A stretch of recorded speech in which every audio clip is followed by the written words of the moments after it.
दोस्तों, अकबर का बचपन का नाम क्या था? आंसर है जलाल। अकबर का बचपन का नाम था। अकबर के शासनकाल में नवरत्न भी विराजमान थे। ये भी एक क्वेश्चन है कि नवरत्न किसके शासनकाल में थे? अकबर के शासनकाल में। जाजिया कर अकबर ने हटाया, तीर्थ यात्रा कर भी अकबर ने हटाया, और इसके साथ साथ अकबर ने हिंदू मनसबदारों की स्थापना भी सर्वप्रथम मुगल शासनकाल में पूरी भव्यता के साथ किया।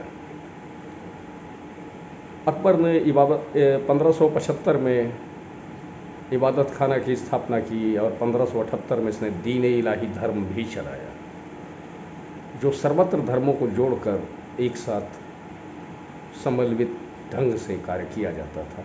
अकबर का शासनकाल अगर देखा जाए तो यूँ तो 1660 से 1560 से 1605 तक था, और अकबर के बाद सलीम शासनकाल पे बैठा है। मतलब ये भी क्वेश्चन हो सकता है कि जहांगीर के बचपन का नाम क्या था? सलीम था। उसके बाद शाहजहां। जहांगीर ने 1605 से 1627 तक शासन किया, और 1627 से 1658 तक शासनकाल शाहजहां का रहा।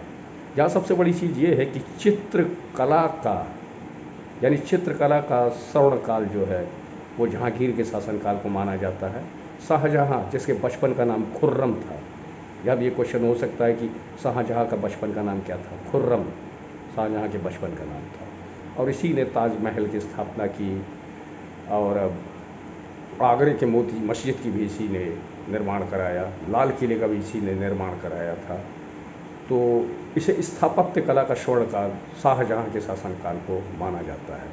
और शाहजहां के बाद 58 में औरंगजेब बैठा, जो हिंदू नीतियों के विरुद्ध था। तो क्रम से पहले आप इन चीज़ों को देख सकते हैं कि बाबर के बाद हुमायूं के बाद अकबर के बाद जहांगीर के बाद शाहजहां, और शाहजहां के बाद औरंगजेब को जिंदा पीर भी कहा जाता था। उसे कुरान पूरी तरह से कंठस्थ था, इसलिए उसे हाफिज की उपाधि मिली थी। यह भी क्वेश्चन में आ सकता है कि हाफिज किसे कहा जाता था? औरंगजेब को कहा जाता था। जिंदा पीर किसे कहा जाता था? औरंगजेब को कहा जाता था। और शाही पोशाक में एक दरवेश की उपाधि भी इसे मिली हुई थी। और बचपन में जब यह एक बार कुछ हाथियों के भड़क जाने पर एक घटना घट सकती थी, वहाँ पर इसने वीरतापूर्वक उनका सामना किया, और शाहजहां ने इसे बहादुर की उपाधि भी दी थी। ये भी एक काफ़ी इम्पोर्टेंट क्वेश्चंस है। तो उसके बाद भी कालांतर में मुग़ल शासन, उत्तर मुग़ल काल के कई शासक थे, उनके बारे में भी मैं आपको बताऊंगा, लेकिन डीपली एक एक शासक और एक एक शासक की उपलब्धियों के बारे में हम आपको अगले वीडियो में बताते हैं। तब तक के लिए धन्यवाद।